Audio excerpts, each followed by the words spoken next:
Well, I want to say that poverty no longer exists. It doesn't exist. Like there's no poor people. Like nowadays, 2026. The only thing that exists are drug addicts, alcoholics, and lazy people.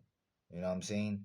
That's the poverty of nowadays, and to me it's like very surprising to come to the conclusion to figure out that what, there is no poverty, you know, that it doesn't exist, that poor humble people don't exist, um because if they were poor and they were humble, they would be able to save money, and so you draw to the conclusion that what, there is no poor people. The only thing that there is drug addicts, alcoholics, and people that don't like to do anything, that are just plain lazy, you know and like over the years, like I've noticed, disgusting people, how they live their lifestyles, how they require of, how would you say it, of maids and servants to be able to upkeep their house. I grew up in the United States, so um I know their lifestyle. I know their lifestyle, and to me, it's kind of like, it's disgusting. It's what it is. To see that people can't, maintain a household, can't, accomplish a couple of chores, and you realize that, what, that each and every neighborhood, you know, there's a process, or a process to it, and that in some neighborhoods in the ghetto, it's weird how you were to say, what, these people, like, in reality, after, observing them, you were to say these people are gonna end up killing each other,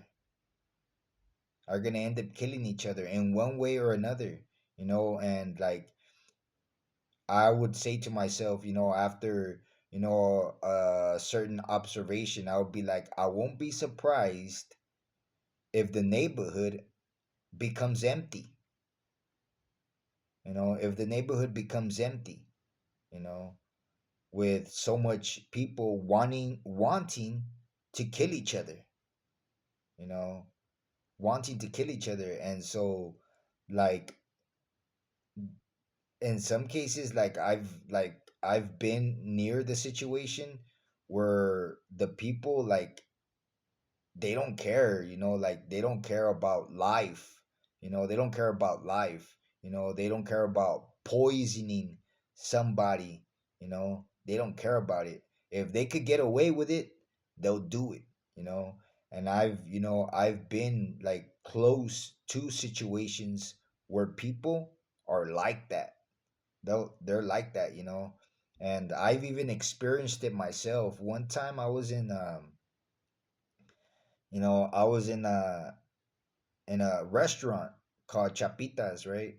And this restaurant, well, I used to be a dishwasher, so I would fill these two sinks, big sinks of water and soap, of hot water and soap. Sometimes I would put bleach, a little bit of bleach, and so I prepared the water to wash dishes, right? And the ladies that were there, because there was hardly any males. There were ladies, a whole bunch of ladies, waitresses. The ladies that were there, they threw acid in the water that I prepared to wash dishes. They threw acid, and all my hands were affected. They, how would you say it, they parted, the skin parted, like if it wanted to peel off almost, but not so much, but it parted, and my hands hurt for like about 2 weeks, a month, I don't remember. That was a long time ago, but I remember they heard it a lot and they took a long time to heal. And that's what people do. That's what people do. In other occasions, I've gotten sick from eating stuff, Like there's this neighbor one time he kept offering me tacos and I was like, "No, thanks. I'm not hungry. I don't like Mexican tacos." And he's like, "Come on, I'm inviting you and this and this and that." I said, "Fine, all right."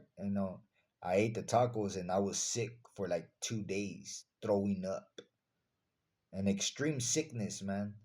And that's the way people are. You know what I'm saying? That's the way people are. And I say to myself, it's insane to get to know people like that. And more than anything, it's interesting on how would you say it, how after analyzing from from observation, you know, you're to say these people in this neighborhood sooner or later are gonna kill each other. I wonder how many are gonna be left, but it never happens. It never happens like that. You know, I mean, it happens, but people they don't admit that it happens. I've seen it happen. I've seen neighborhoods empty out, become empty. But people, the news, you know, doesn't admit it.